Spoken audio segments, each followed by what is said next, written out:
Good evening, everyone. Welcome to the August 12th, 2025 regular board meeting of the Salina Public Schools Board of Education. Thank you for everyone in the room for joining us tonight. Please stand and join me in the Pledge of Allegiance. I pledge allegiance to the flag of the United States of America and to the republic for which it stands, one nation, under God, indivisible, with liberty and justice for all. First item on our agenda is approval of the agenda. Is there a motion? Deanna? So moved. Thank you. Second. There was a second. All those in favor, any further discussion? All those in favor, raise your right hand. Motion carries 7-0.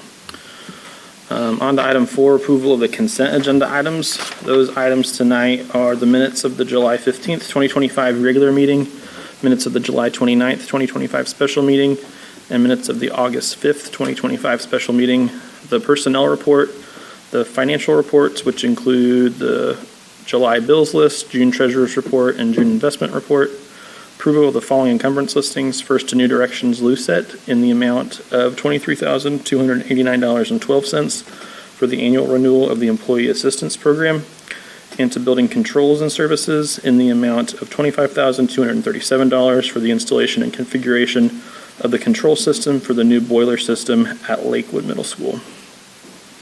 Approval of a change order at the Salina Stadium construction to ATG Sports Construction in the amount of $32,000. Approval of the Central High Metals Class gift acceptance from Salina Regional Health Center in the amount of $6,000. Approval of the gift from Earl Bain Foundation in the amount of $10,000 for micro scholarships for USD 305 students taking their first college class while in high school. Approval of the CKCIE gift acceptance from the Gustav and Hannah Applequist Pass-Through Fund from the Greater Salina Community Foundation in the amount of $20,000. And approval of a gift from the Salina Education Foundation in the amount of $30,000 for the Rising Educators Program and Recruitment Strategies. Is there a motion? Mr. President, I move we approve the consent agenda as presented. Second. Motion and a second. Any further discussion? All those in favor, raise your right hand. Motion carries 7-0. I'll just comment again. I saw the personnel report was back to 4 pages, and I know that is extra work for both Human Resources and Business Office and CKCIE, especially as we hire new staff here at the start of the year. So thank you to those groups for all that work and going into making sure our classrooms are full of great staff, and welcome to all the new faculty we're welcoming this year. Mr. President, Yes. I wanted to comment on the statue that the welders at Central are going to be making, and I just think it's beautiful, and really am proud that they have enough faith in our welders that they're going to give us the money to do that. Thank you. Yes, excellent.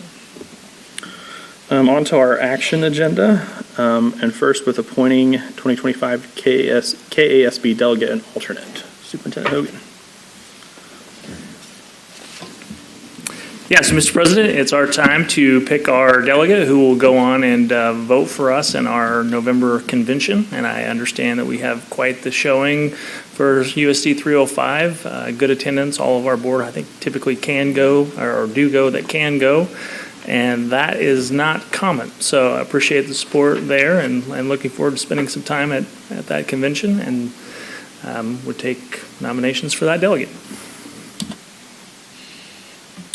Historically, Dana has just done a bang-up job the last 4 years for us there, with Ann, Bonnie, Scott, and previously Mark Bandre serving as an alternate. So any nominations for a delegate and alternate? Mr. President, I would nominate Dana Casso as the delegate and Ann Zimmerman as an alternate. Second. You both good with that? Yeah. Okay. Any further discussion? All those in favor, raise your right hand. Motion carries 7-0. Now on to our discussion agenda and board policy with Aaron Wright. Good evening.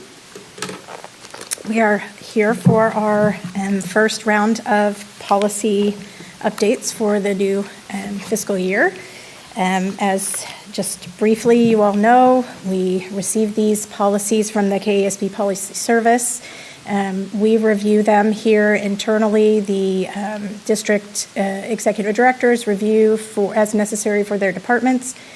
Then I review and compare to current policy, and then we provide recommendations to you for modifications for this first reading in your packet.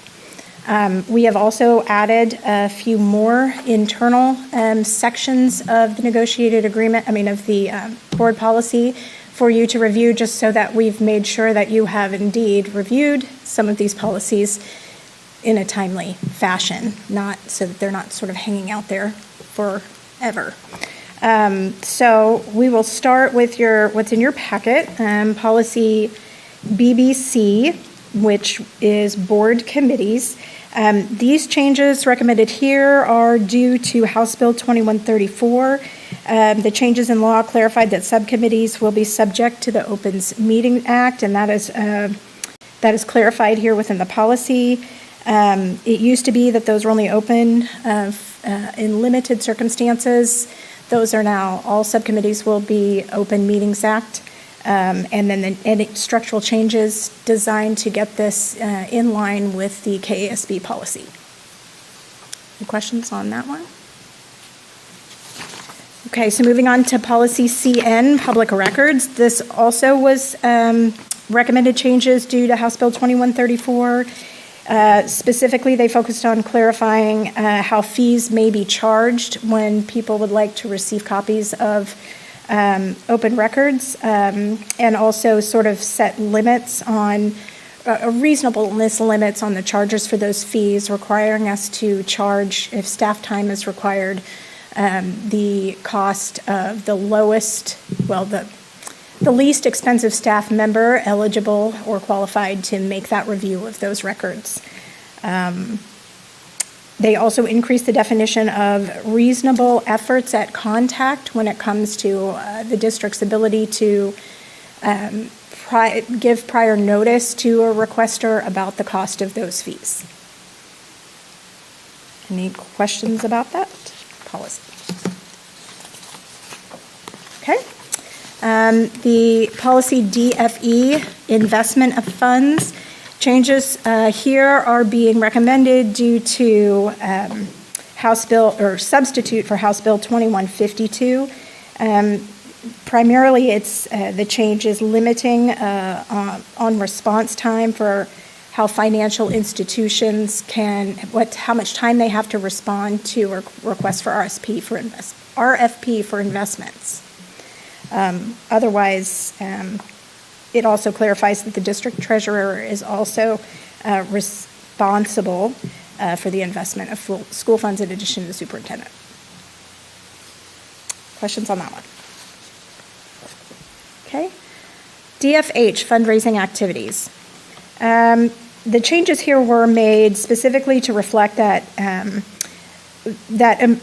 that employees and students are prohibited from promoting their own financial interests through the use of fundraising activity for the district. Questions on that one?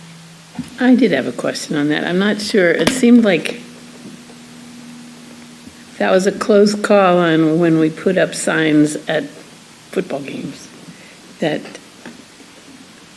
we are raising funds for sports by allowing people to put their personal business out there in a sign. So maybe this is not including athletics, or can you tell me the difference? It's the personal financial interest of the employee or the student. So raising funds for groups that are activity groups, part of the district, that is not prohibited by the policy. Another example would be if I had a side business, I would not be allowed to go into a school and utilize my position to earn money in my side business in that closed environment. So separating those two things from business and school functions. Okay, I sort of understand. Other questions? Okay. Okay, the next is GAACB. This is a new policy, employee whistleblower policy. You may recall we did have a policy, DE, that had some whistleblower protections within it. Those were in accordance with the federal standards for whistleblower protections. This is a new policy from state requirements. That requires this to be its own standalone policy, so we cannot combine those other protections with this one. It also requires us to not only have this policy in place, but that we post this policy, make it publicly available for district employees throughout the district. But the specific requirements are typical with what you see with whistleblower policies that you're familiar with. Questions about that one? Whoops. Now we're going to move on to one of our sections that was an internal review. These are not recommended by KASB. HAB, goals and objectives, is just the specific, it's one of the first line policies for the section, just explaining what the board feels the purpose of professional negotiations are. We are not recommending changes. We are also not recommending changes to HAC, the scope of negotiations. We are making a slight recommendation for a modification of HAHBA.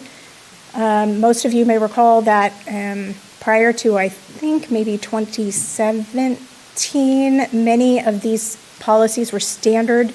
Their standard structure was to create a board policy, and then the same policy -R was the regulation that sort of that provided the procedures for that implementing policy.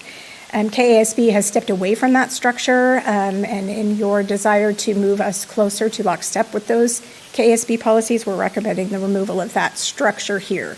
The language is not being removed, simply the division between the policy and the regulation. Policy HAHBB, use of school equipment, we are not recommending any changes to that one. Policy HAI, no recommended changes to the negotiations procedures. Policy HAJ, preliminary agreement disposition, we are also not recommending any changes. Again, with policy HAK, the ratification procedures, we are just recommending the removal of the regulation as a separate portion of the structure. The language will stay in place. Policy HAL, announcement of agreement, we're not recommending any changes. I had a question on that one. I mean, I know we're not changing it, but this may, it says we may. We could not announce the ratification of the agreement. It would be up to us, huh? Apparently. Okay. Yes. There is also, by this, no prohibition on either choosing to or not choosing to.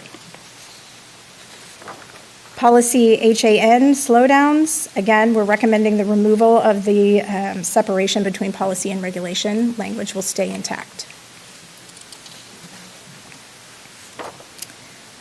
Okay, new policy JBCD that resulted from House Bill 2102 deals with, which you will see in a minute, deals with the enrollment of military students.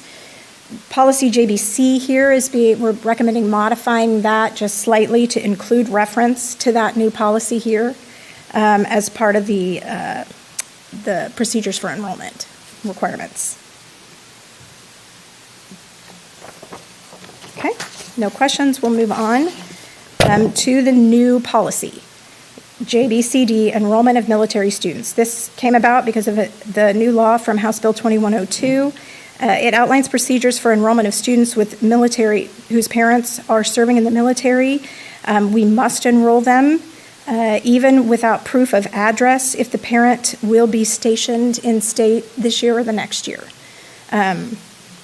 It specifies, the policy just simply specifies how we handle the enrollment of those who we don't actually have residency addresses for, and how to proceed obtaining records and those types of issues. Any questions on that one? Okay. Policy JGFGB, the recommendations here are coming from Senate Bill 63, which put restrictions on the use of state funds or recipients of state funds to distribute medication that could be used for gender transitioning. The policy changes here really affect more of the healthcare industry than they do the school district. However, the desire here was to make it clear that the distribution of medications in violation of state law would also be prohibited here at the district. We also made changes here to make the structure more in line with the KASB version of the policy. Any questions on that? Okay, JH, student activities. The changes here were made due to Senate Bill 114.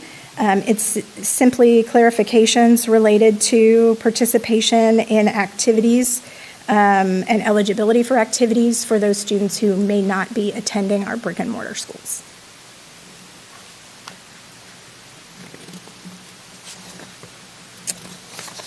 Policy JHA.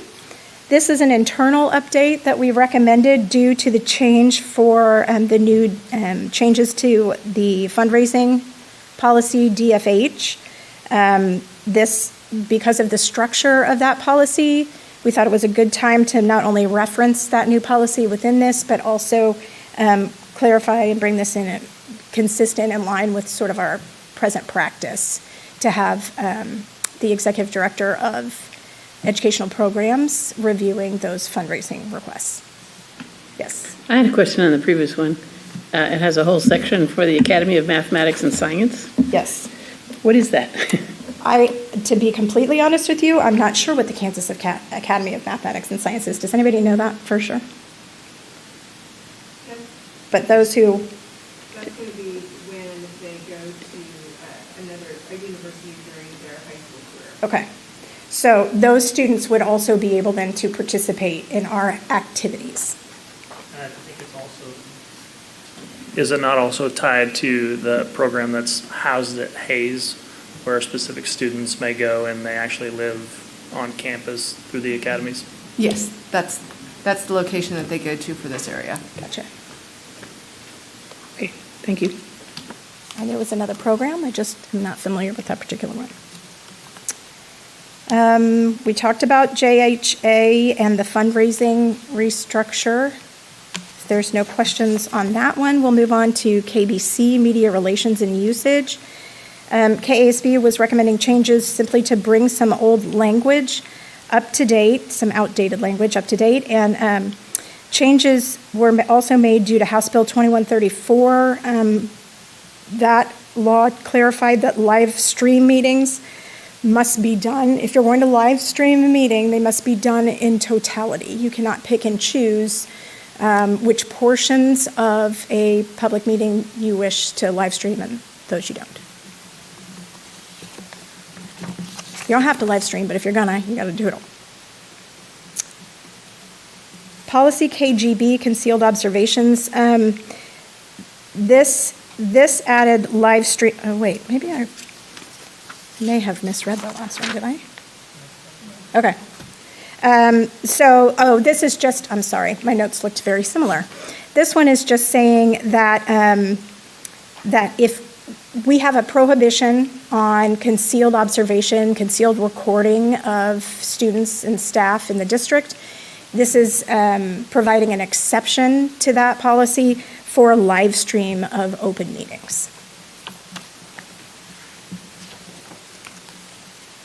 Policy KM, visitors to the school. House Bill 2052 now requires us to allow off-duty officers to enter our buildings or property without having to show proof of identification upon their simple declaration that they are an undercover or off-duty officer. we cannot ask them for proof of that. If they make the declaration, we must allow them to enter. Questions on that one? There is a 2-word change to the next policy, which is quite long. Going back, I do have questions on that one. Yep. And I guess it's state law now, so I'm wondering is there a limited scope to that person being there? And how does that interfere or go along with other policies we have with law enforcement contact with students? They would presumably need to, I mean, this is new, so I don't think it's been tested anywhere yet, but the presumption would be they are still required to follow policies related to conduct or business when they're on school grounds. If they're off duty, in theory, they should not be arresting or interrogating or interviewing our students or staff at that time. But the truth is, we don't have clear answers on that front yet. Concerns that had been expressed were individuals who might be attempting to get around certain orders or other types of things by simply declaring themselves to be an off-duty officer and maybe potentially violating protective orders, that type of situation. And I think the intention of the law is to protect the individual identity of the off-duty officers. So it's not to skirt any of these other policies and procedures that are in place. It's to protect that individual from being identified in the public as a off-duty law enforcement officer.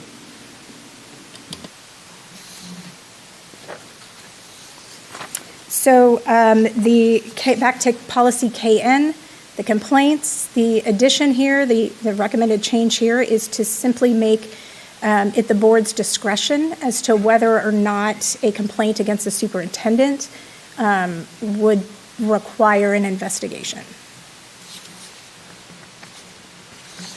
Questions on that one? Okay, back to internal review. Policy LA, goals and objectives of working relationships with community agencies. No recommended changes. Policy LB, again, no recommended changes to the school community cooperation policy. Policy LC, school community program, again, we're recommending no changes. Policy LDD, federal government drug-free schools, we made one slight recommendation that we add some additional policy references that were not previously in place at the time this policy was last reviewed by the board. LDDA, fiscal management of federal grants, we're not recommending any changes. Policy MA, interworking relationship agreements with other educational agencies, we're not recommending any changes. MD, interdistrict relations, we are not recommending any changes. And MG, colleges and universities, we are not recommending any changes. And that. Mrs. Wright, I think you might have skipped one that we're not recommending changes, but policy HAA, not sure we made mention of that. Maybe I just failed to include it in my pile. It's an internal review, no recommended changes. No recommended changes. Any other questions? If not, board policy requires 2 readings of these materials, so we will bring them back to you next meeting, Anything else? next regular meeting. Thank you. Typically, past practice was that we did this in a board work session, but because of changes in policy we reviewed tonight, we're doing that at this meeting today for the first reading. So if you have questions or comments as you go through them in the next month prior to our September meeting, please get those to Superintendent Hogan or Ms. Wright for their review prior to that meeting. And we will be making another change a little bit in terms of practice with our second meeting or action meeting. So when these policies come back for action in September, rather than having Ms. Wright get up, ask if there's any changes, the expectation you communicate questions prior to that, and then otherwise in September, they will just be on the consent agenda for approval for that second piece. I'm assuming with a very abbreviated list of what I need to read to make that happen on the consent agenda. Otherwise, I think Ms. Wright is a great person to review those at that meeting. Just saying. On to our next item, item 8, school board reports and upcoming dates of importance. As was mentioned earlier, KASB conference on our outlook there for November 14th through 16th in Wichita. Start with Deanna for a report. I attended the special meeting with KASB training and the Welcome Back Assembly.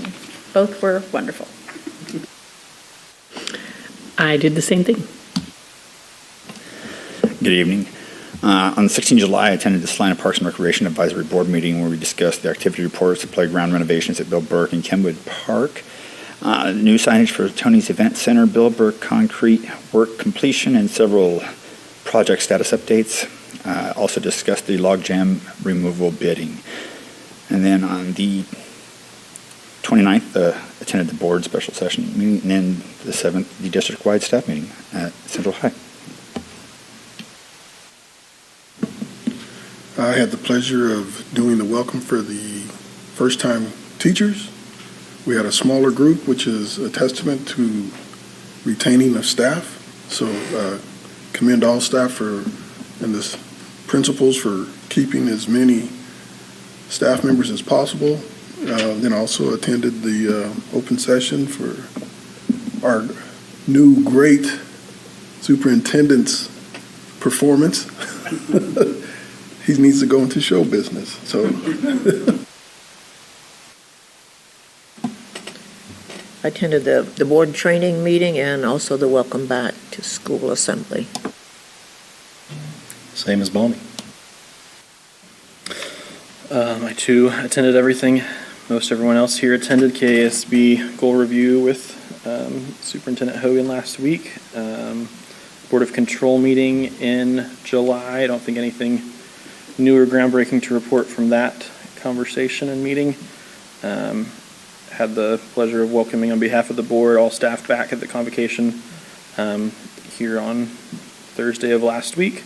And then just a point for something upcoming, I serve for our region on the KASB Legislative Committee, and the committee's first meeting is next week.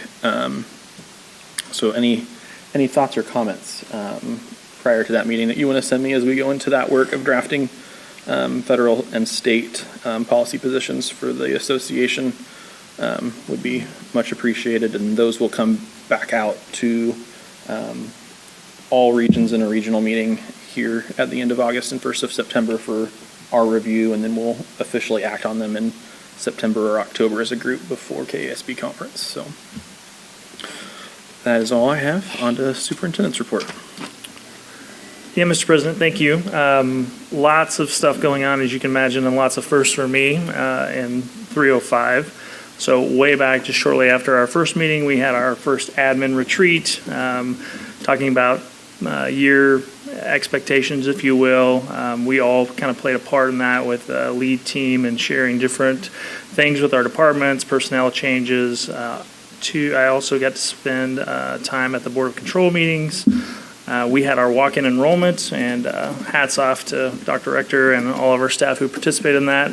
That particular day, we enrolled over 1,200 kids into that format. So great work being done there just to support our students and our families. The 24th, we had new admin orientation, so that was great. Mrs. Wright and the executive team all kind of took part in that, but Ms. Wright is organizing that for us, and we'll continue that throughout this year, taking kind of a topic a month, if you will, and working with our new admin on different things. Got to go to CKCI hosted Ross Green in our district, Harvard professor, very well known, and was a great presenter. We had him for 2 days, good attendance, over 400 people I think attended that, and it was great to participate and listen to him. Dr. Rector and I got to welcome Harlan staff. They started a few days prior to everyone else, so got to go make appearance there and thank them for their work. They were off-site, which also made it kind of fun and different for them.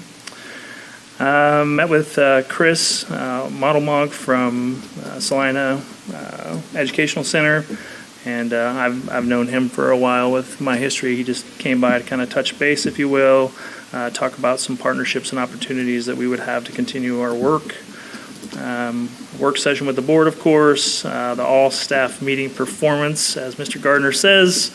I want to also just thank the board for your participation in that. Having the complete board there, I know it's a struggle with your outside jobs and work to be there, but I think it's great messaging to support the staff as they come back. So I appreciate everybody taking the time to make that morning. Visible learning we've had for a couple of days. Again, it was broken up into a morning and afternoon session. I got to go spend a little bit of time at each of those with elementary people and secondary people on their given time.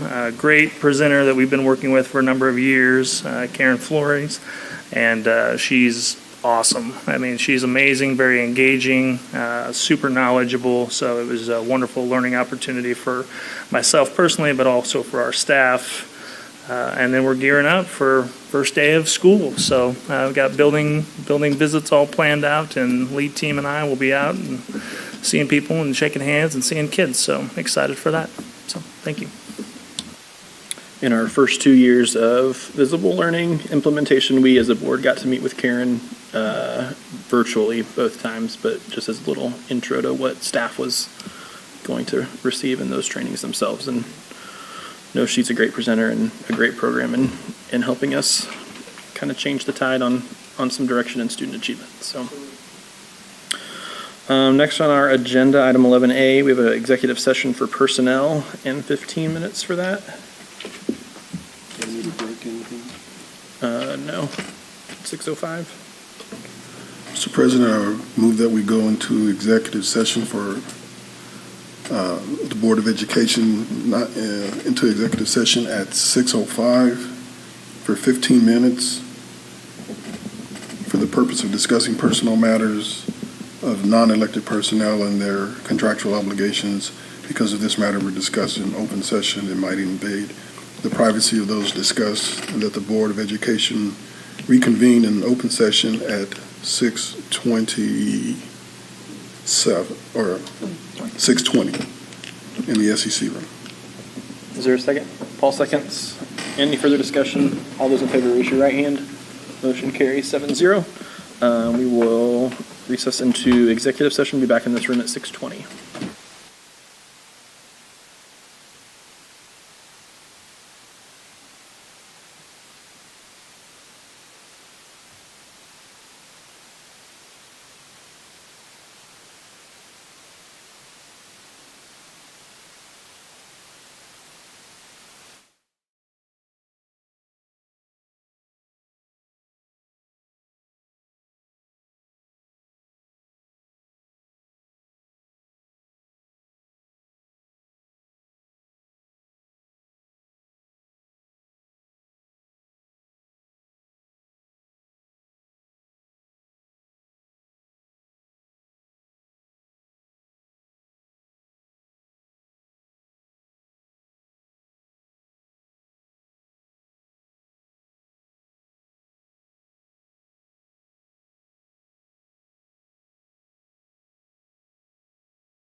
We are back in open session and do have action to take as a result of that executive session.